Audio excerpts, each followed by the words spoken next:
Netflix's Queer Eye arrived on our screens early last year with a pretty straightforward mission: turn America's red states pink.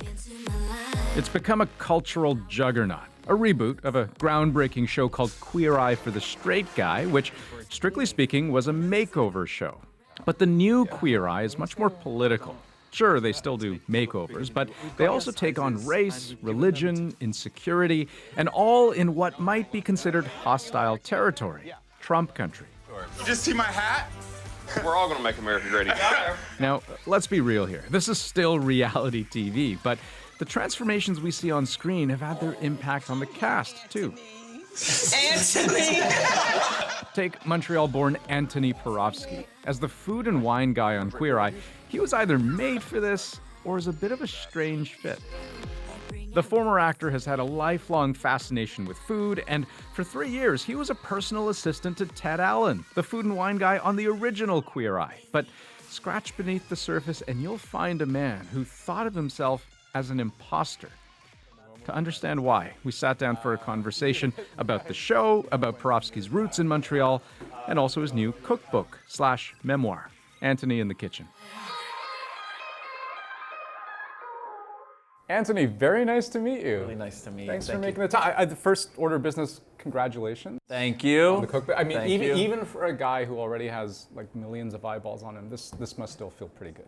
It does. I think, this is a very personal piece. There's a lot of me in here. Queer Eye's afforded us the opportunity to help perfect strangers and be of service to them. And with this, this is my memoir. These are the dishes that have kept me alive, as food does. Sure. In many ways. And there are a lot of personal stories in here. And it's a really personal piece. Can I ask you a serious question about just how personal of a piece this is? Yeah. I mean, when you look at the cover here, I know a lot of thoughts must swirl in your head, right? From the number of people it took to put this together, to all of the stories that you're sharing, the amount of work that went into it.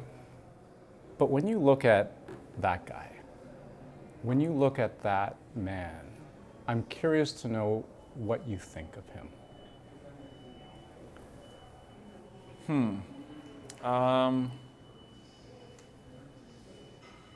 He works really hard, and he's very passionate. Very strange talking about myself in third person, and no one has ever done that before. And we are starting this off you just went right for it. And I really appreciate it. I much rather this type of conversation over small talk. But when I think about where I was when this was happening, and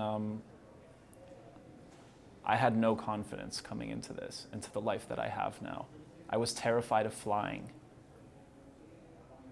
I was in another relationship. I had a completely different life. I'm no longer afraid of flying because I'm on literally a different plane every single day for the past 3 weeks. So as I was going through the cookbook, and I was reading, the introduction, as one starts with, I laughed to myself as I was reading what you wrote, because you mentioned that when you first got the job that you have now, so your role on Queer Eye, there were two things that you questioned. One was, am I gay enough? And the other was, am I enough of a foodie? Correct. I don't know if I've ever necessarily had a lot of the struggles that a lot of LGBTQIA plus youth have. I've always known what I liked. I've always known that I was either queer or fluid. Those are the only two words that come as close to as how I identify. But I've always been very private about it. I worked waitering jobs in restaurants for 6-7 years where people just assumed that I was straight. Everyone in my life just, for the most part, assumed that I was straight until I told them otherwise. And so I know you wrote in the book, you never had a sort of, a formal coming out. I didn't. As it were. It was really I called, one of my best friends at the time, and when I started dating a guy, and I was like, so just want to let you know, I'm dating this guy. His name is Joey at the time. And his answer was wow, I totally didn't see that coming, but now that I think about it, I'm not really surprised. That makes sense for you. And I was like, okay, take that however you will. And it was that was sort of the case, and I just sort of went case by case. Why do you think 2019 needs a show like Queer Eye? I think it's a really scary time. When I think about,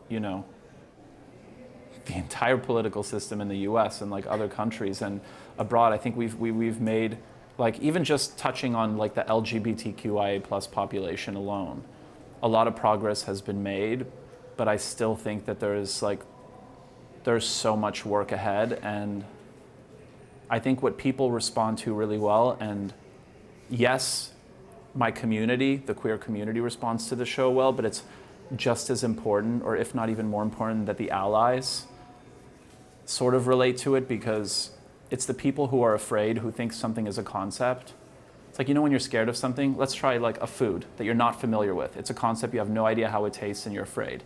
As soon as you break it down and somebody tells you about the ingredients, suddenly you're like, oh, this is actually not that intimidating at all, which is kind of how I approach the kitchen. Is it crazy to think about, I mean, where you are now vis-a-vis, I mean, where you came from? I mean, you were born and raised in Montreal. Yeah. I mean, tell me a little. So I wasn't born in Montreal, but I lived there for 10 years. So we have that in common. But you tell me how you think of those years.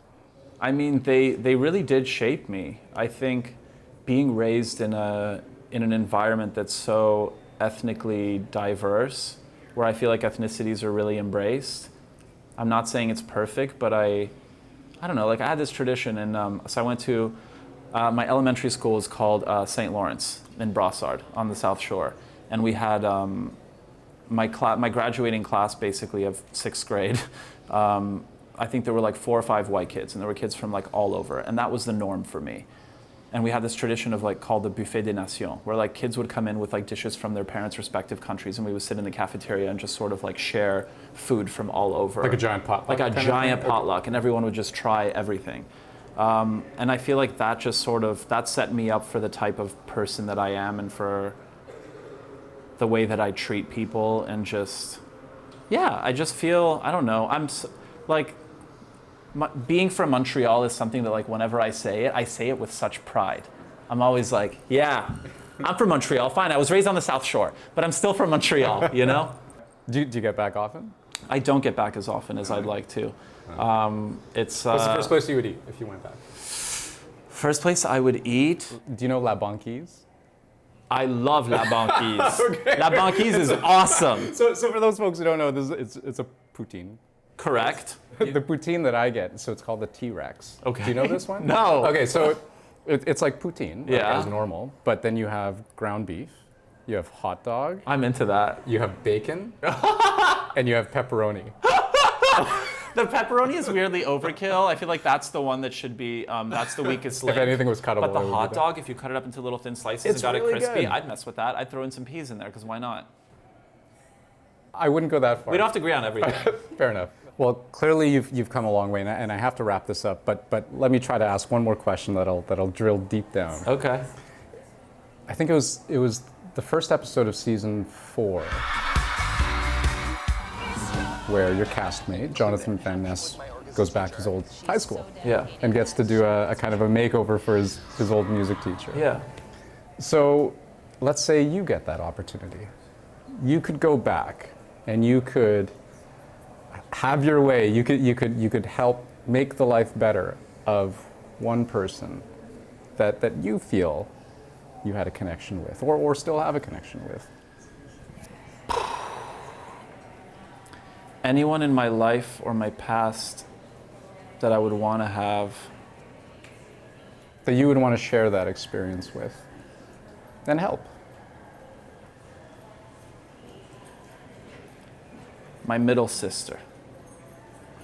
She lives in Switzerland.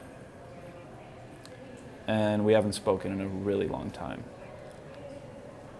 And she's someone who, the only thing that we ever got along with was, regarding was food, was our love for Martha Stewart Living magazine. And I feel like we didn't really have the right opportunity to connect because we weren't very good at communicating our feelings in my house. And so I would just want to spend a lot of time with her and just like actually get to know her as grown-ups. Because I don't know like what her hopes and her dreams are, and it'd be nice to see like what her experience was about growing up. Because I was a jerk to her sometimes, and she was a jerk with me. And it would be nice to just sort of clear the air, but also just, I want to know the type of person she is today. Does she know you feel this way now? Probably not. But she may. Who knows? Maybe she watches the show. I hope you get the chance. Thank you. Very nice to talk to you. Thanks you. so much. You too.